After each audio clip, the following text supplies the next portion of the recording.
you for everybody that came in out tonight. And as what you can see is the morning already. So from tonight to morning. And I think it shows how much extensive that people will go through if they believe in you. Thank you as a community. But once again, thanks everybody that volunteered. From a child to actually an elder, to an intellectualist. I would like to just take this moment also to thank every mother that took the time to come in, but also took the time to actually convey the message and took the time to believe in every youth. That's the belief that you guys are here today. That's what makes everybody out here. When we say mother's hope, I think it doesn't become a hope, it becomes a reality. And we could do better. We could do better if we can hope and come 1,000 people out. If we can do better by actually coming together, and this is the unity. We don't speak about unity. This is the unity that we would like to show. And for that, I had already won. And the winning doesn't become when actually you win by the ballot. It becomes when you win people's heart.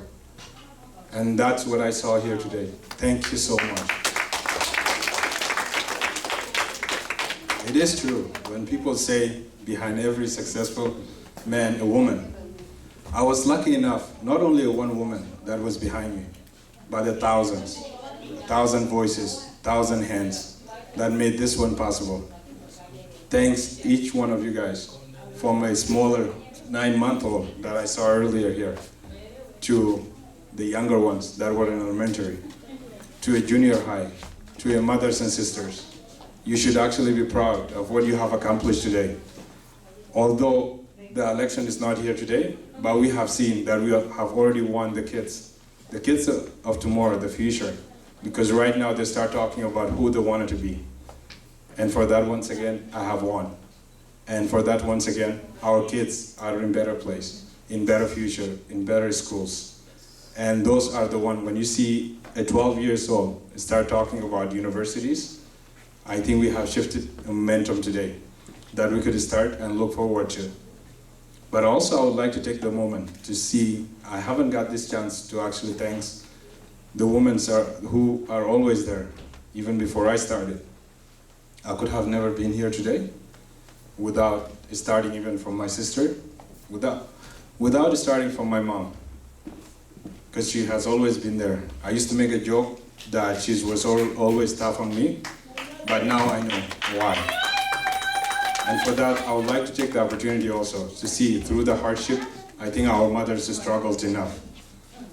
And for every mother, for the young kids out there, it's not because they don't love you, but it's because they fear that something will happen, because they're happy that something good even will happen tomorrow. And the lastly also for my wife, I think she has always been there. She has sacrificed so much.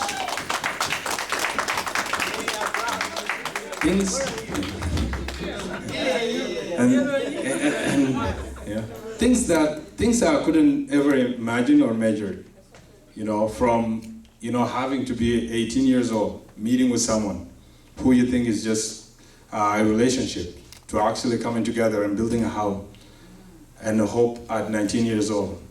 But they're still in there, and I think she's already tired. Those are the memories when you see somebody behind you. And it is true, it's not only behind me, it's sometimes she kicked me to get up in the morning and do something for better, and sometimes it hurts.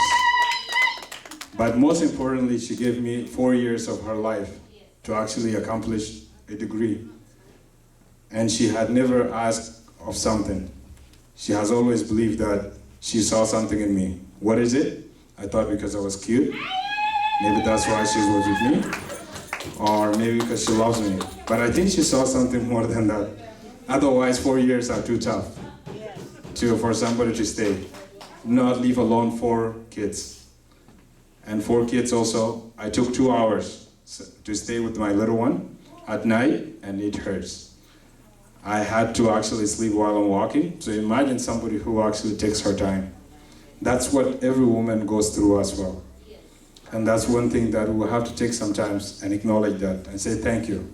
And empower every woman to say it's not only a sacrifice, but also to give them opportunity to become the people of tomorrow, because they're natural leaders on that, the fact that they give us the opportunity. I just noticed today that I always get 10-10, 11-11, and 12-12. And every time I get 10-10, I run to market store and buy lottery marks. But it ends up not winning even. And it hurts, because it says it's a lucky number, but every time it doesn't work. And 11-11 comes in. But finally, you know, I met somebody in the jail correction office yesterday as a volunteer. And I went there to mentor. But also she sent me John 10:10, which is interesting. I never thought about it in the spiritual, and I always thought about it in numbers and winning. And it says something that definitely changed my life, but also gave me a hope. Because when I looked at it, it's something about the hope for tomorrow. And also 11-11, and also 12-12. So I started calling every South Sudanese pastor, trying to figure out what are the differences. Maybe one pastor would say something different, but they start saying the same thing. The question today is, we have to ask ourselves, are we intellectualists? And do you guys think we are intellectualists? The answer is simply yes. An intellectualist doesn't have to have a degree or education. But an intellectualist is the person, just like us. Every one of us is an intellectualist, because everyone who cares is an intellectualist. An intellectualist is the one that seeks something for better. An intellectualist is somebody who hopes for better. That's what South Sudanese are for. I guess we've been through everything. And I think for that, note today, if somebody asks you, are you intellectualist? You say yes, because you care. Everybody, you don't have to have a degree. You don't have to have education. You just have to have a heart for unity. And if we have a unity, then that unity might explain itself. Thank you so much, and thank you for this time. I surely know how to run again, and I surely know how to knock on the doors again.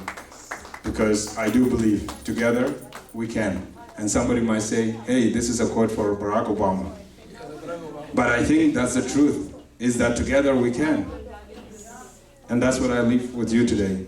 Thank you so much for this opportunity. And God bless South Sudan, God bless Canada, and God bless Alberta. But also God bless Calgary for the opportunities that we got. And God bless you all tonight. May you live in peace, and peace, that's what we want. Thank you for the unity.